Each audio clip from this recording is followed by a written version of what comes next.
Hai semuanya, terima kasih sudah mengklik video ini. Selamat datang di Sudut Misteri bareng gue Esta. Mari merapat.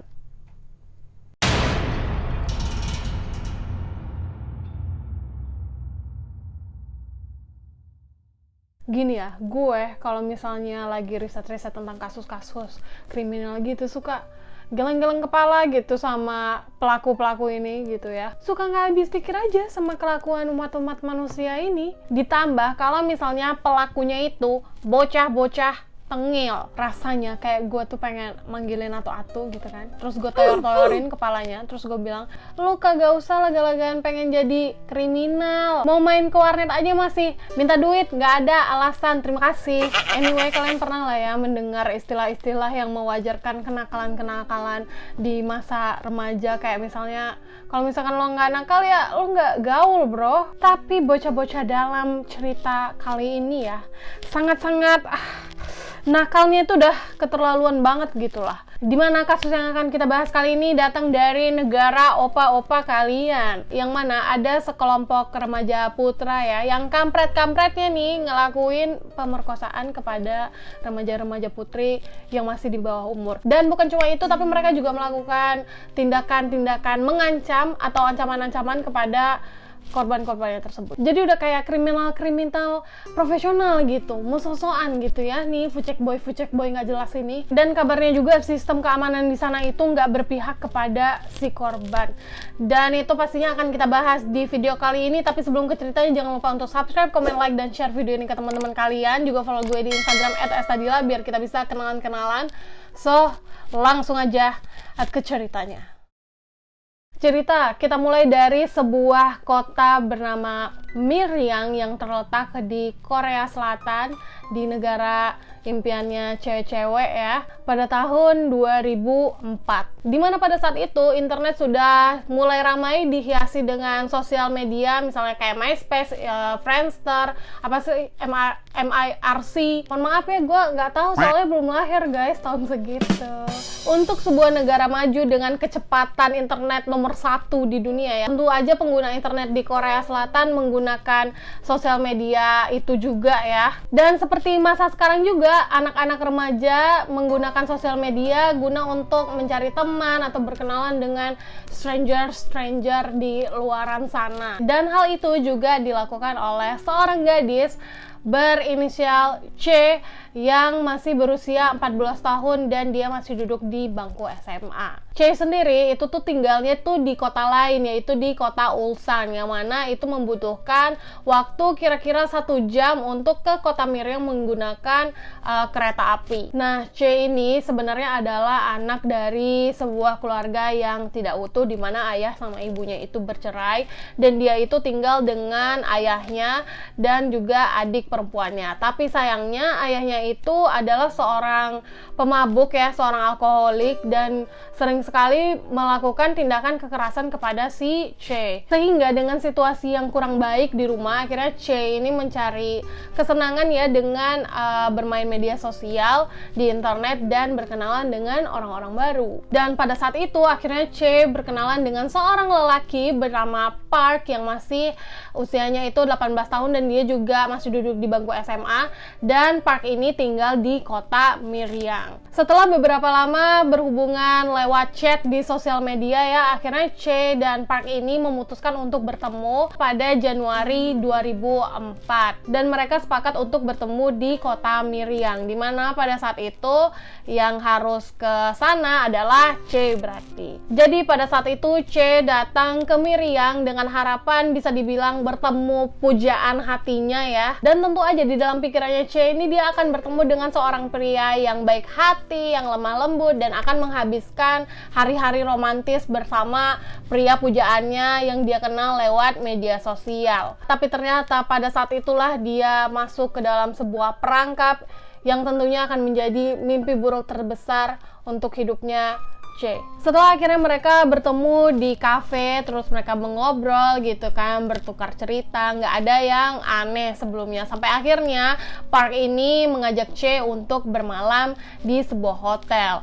Meskipun pada awalnya C ini sempat menolak ya untuk tidur bersama Park di hotel, tapi akhirnya dia tuh luluh juga karena ya namanya juga buaya cilik kalau ini ya. Tapi ternyata ketika mereka sampai di hotel dan masuk ke dalam kamar hotel itu, betapa terkejutnya C melihat ada 12 orang laki-laki yang kira-kira itu umurnya masih duduk di bangku SMA bahkan SMP. C langsung dong ngerasa kayak wah udah nggak beres nih, dan dia itu mau langsung cabut gitu, dan langsung aja Park langsung sifatnya itu berubah ya, dan dia langsung narik si C ini, memaksa C untuk masuk ke dalam kamar, dan disitulah hal menyedihkan itu terjadi guys. C mendapatkan pelecehan dari ke-13 pria tersebut, dan dia itu digilir sama calon-calon penerus bangsa itu ya bun. Dan bukan hanya dilecehkan, ternyata mereka juga mengambil video dan juga foto saat melakukan tindakan bejat tersebut. Setelah mereka ngelakuin hal tersebut, akhirnya C pulang ke Ulsan,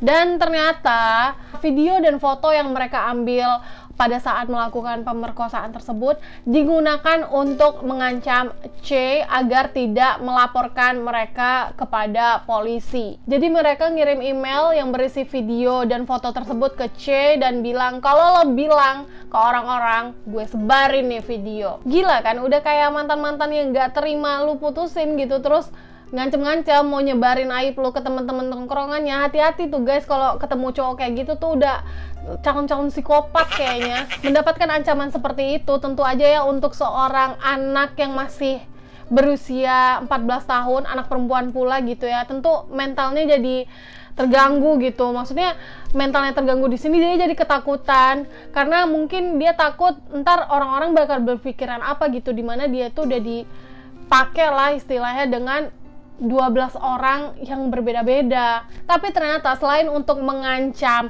C supaya nggak ngelaporin ke polisi, video dan foto tersebut juga digunakan untuk supaya si C ini mau melakukan hal itu lagi, mau diperkosa lagi sama si bajingan-bajingan cilik tersebut, dimana C ini akan dipaksa untuk datang ke Miriam lagi dan mendapatkan pelecehan tersebut lagi. Dan biasanya di setiap kejadian itu dia akan dilecehkan oleh 7 sampai 10 pria, dan cowok-cowoknya ini bisa sama dari kejadian yang sebelumnya ataupun cowok yang berbeda lagi. Yang jelas orang-orang ini adalah teman-temannya Park ya, yang mana mereka itu masih duduk di bangku SMA bahkan SMP, dan di setiap kejadian itu mereka juga akan mengambil foto dan video juga guna untuk mengancam C lagi. Hal menyedihkan yang terjadi pada C ini terjadi hampir 11 bulan lamanya dengan total 44 cowok ingusan yang melakukan pelecehan kepada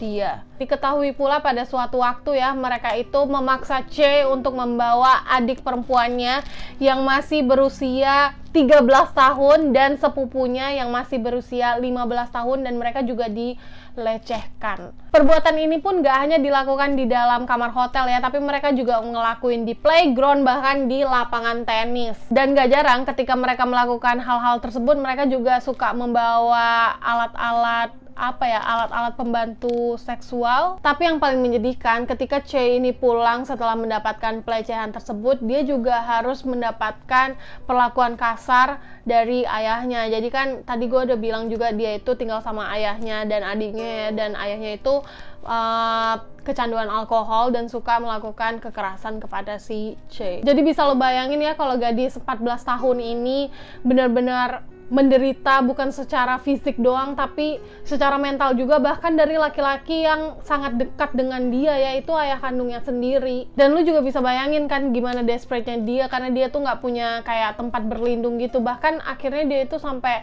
beberapa kali mencoba untuk bunuh diri. Nah, akhirnya kejadian ini pun diketahui oleh bibinya C, yang mana bibinya itu emang sering sesekali datang ke rumahnya C. Karena kan seperti yang gue bilang tadi, dia cuma tinggal sama bapaknya, sama adenya ya. Jadi si bibinya ini datang buat mungkin ngurusin C, masakin apa segala macam gitu. Dan pada saat itu bibinya itu awalnya kayak ngerasa ada yang aneh gitu sama C, dimana C ini kelihatan lebih sering murung dan kayak orang yang lagi depresi gitu. Akhirnya suatu hari bibinya itu nanya dong ke C, kamu kenapa gitu. Tapi awalnya C ini nggak mau ngejawab, sampai akhirnya bibinya bilang, udah kamu cerita aja sama Bibi tahu kok kamu lagi mikirin sesuatu. Dan akhirnya C nyeritain ke bibinya tentang apa yang dialami. Dan semuanya dia ceritain. Dan tentunya hal itu bikin bibinya C kaget ya, dan langsung melaporkan hal tersebut kepada polisi dan juga ibunya C. Tapi tentu aja hal ini nggak langsung happy ending guys, karena pada saat itu ibunya C ini meminta kepada kepolisian untuk jangan mempublikasikan identitasnya C. Dan ibunya juga minta untuk petugas yang melakukan interogasi kepada si C ini jangan petugas yang pria gitu. Jadi ibunya itu minta petugas kepolisian perempuan yang melakukan interogasi kepada C. Tapi sayangnya justru polisi itu merilis identitasnya C ke media. Dan polisi yang bertugas untuk menginterogasi atau mewawancarai C ini adalah polisi laki-laki. Literally semuanya adalah polisi laki-laki.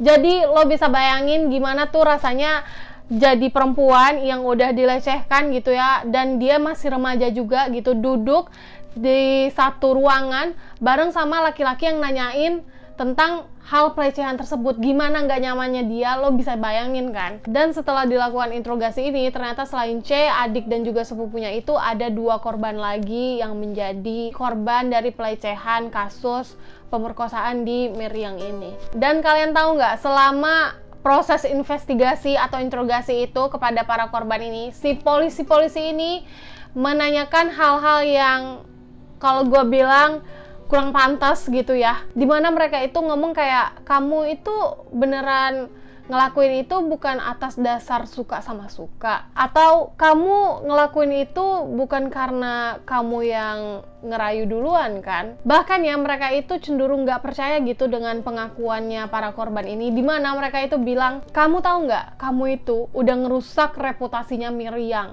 Kamu tahu nggak, anak-anak laki-laki ini bisa aja jadi calon-calon pemimpin di kota ini di masa depan. Nah, gara-gara kelakuan kamu, mereka jadi pada ditangkap. Anjir nggak sih? Nggak sampai di situ ya, selama proses investigasi ini juga si korban-korbannya ini langsung ditemukan secara tatap muka sama pelaku-pelaku yang sudah melakukan pemerkosaan kepada mereka. Dan lagi-lagi polisi itu kayak nanyain, nah nih cowok ini masukin itunya ke kamu nggak?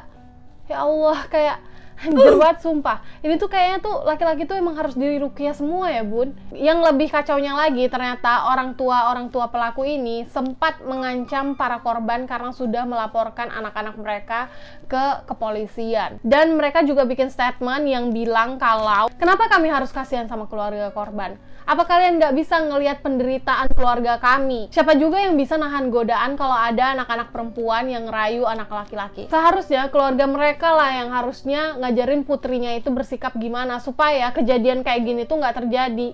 Gila nggak sih? Ini satu keluarga kayaknya dajal semua. Ngelihat pemberitaan tentang kasus ini udah mulai meluas ya, akhirnya membuat publik itu marah dan menggelar unjuk rasa dengan menyalakan lilin yang dilakukan oleh 150 orang untuk keadilan bagi korban dan juga untuk mempercepat proses investigasi untuk kasus ini. Tapi jangan seneng dulu, karena setelah kasus ini diproses dan ditetapkan hukuman untuk para pelakunya, ternyata dari 44 pelaku yang melakukan pemerkosaan terhadap siswi-siswi tersebut, hanya 10 orang yang didakwa dengan 7 orang yang dipenjara dan 3 orang yang tanpa penahanan. Kemudian 20 orang dipindahkan ke tahanan anak dan sisanya itu bebas tanpa catatan kriminal apapun. Yang mana mungkin mereka ini udah hidup bahagia ya, bisa kuliah, dapat kerja yang bagus, menikah, punya anak. Sementara untuk para korban, mereka harus mendapatkan pengalaman traumatik yang sangat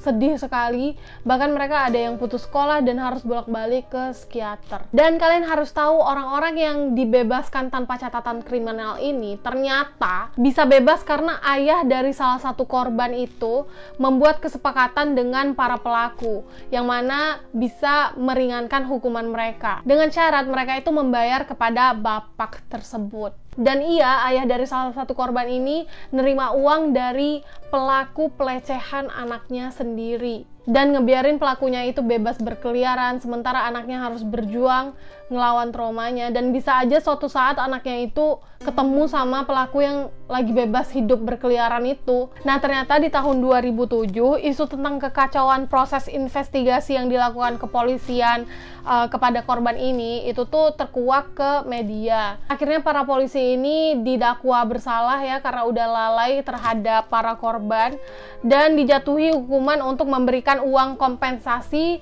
kepada korban sebesar 70 juta won. Silahkan kalian rupiahkan sendiri. Oke guys, itu dia tadi cerita tentang kasus pemerkosaan yang cukup terkenal juga ternyata di Korea Selatan. Dan kasus pemerkosaan kali ini tuh dikenal juga dengan Miryang Gang Rape. Saking terkenalnya kasus ini sampai diangkat ke sebuah film yang berjudul Han Gongju dan juga menjadi salah satu cerita di episode dramanya Signal. Kalian bisa nonton sih kalau misalkan kalian pengen lebih tahu secara visualnya ya. Dari cerita ini tuh gue cuma mau bilang kejadian kayak gini tuh sering banget ya terjadi, dimana kita itu kenalan sama stranger secara online dan tiba-tiba mendapatkan pengalaman tidak menyenangkan, entah itu diperkosa, diculik, atau bahkan dibunuh. Dan juga hal-hal terkait pemerkosaan ini sering banget itu tuh timpang sebelah gitu ya, dimana orang-orang itu kalau ngelihat si korban biasanya bakal bertanya dia itu pakai baju apa gitu sampai dia mendapatkan pemerkosaan. Sementara untuk para pelaku biasanya orang-orang itu selalu bilang itu orang mabuk ya makanya bisa ngelakuin pemerkosaan. Jadi tuh kayak secara tidak langsung seperti ada excuse gitu loh untuk si pelaku itu. Sementara untuk si korban itu tuh malah dicari kesalahannya dulu gitu loh. Sejujurnya ya gue sendiri pada awalnya itu tuh emang rada kurang setuju dengan statement yang bilang seharusnya itu yang dijaga itu mata prianya, sementara cewek itu bebas mau pakai baju apa gitu. Karena di keyakinan gue sendiri untuk perempuan itu kan dalam berpakaian itu kan udah diatur dan gue juga nggak ada masalah dengan hal itu gitu.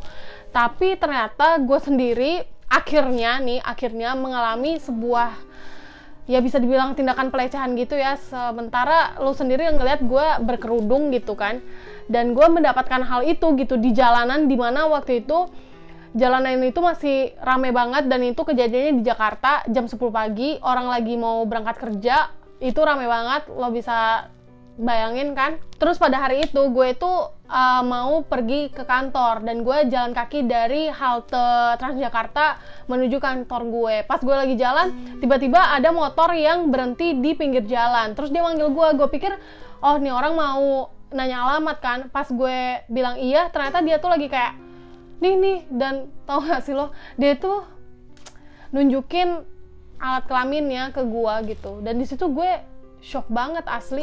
Dan untungnya pada saat itu dia langsung cabut dan gue nggak kenapa-napa, alhamdulillah banget.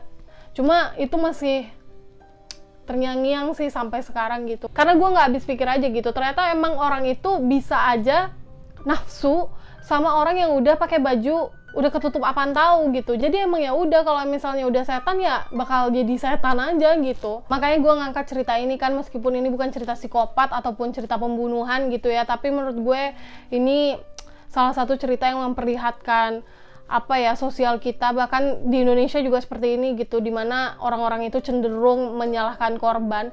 Bahkan polisi yang seharusnya ngelindungin korban juga bisa-bisanya gitu ngomong seperti itu kepada korban-korban pemerkosaan di kasus kali ini gitu kan. Mohon maaf, itu hati nuraninya di mana? Untuk kalian yang nonton video ini, semoga dari kasus ini kalian bisa mendapatkan pelajaran, dan khususnya untuk cowok-cowok nih, gak usah deh laga-lagaan pengen jadi food check boy lo, gue laporin bapak lu ntar. Oke guys, kalau ada kisah-kisah menarik seputar kasus-kasus kriminal, cerita horor, ataupun cerita misteri, silahkan request di kolom komentar ataupun DM gue di Instagram @esadila_2. Jangan lupa untuk subscribe, komen, like, dan share video ini ke teman-teman kalian supaya kalian bisa membantu gue untuk membangun channel ini, dan juga jangan lupa untuk nyalakan notifikasinya. Terima kasih sudah menonton Sudut Misteri kali ini. Gue Esadila Ramadhani. Bye-bye.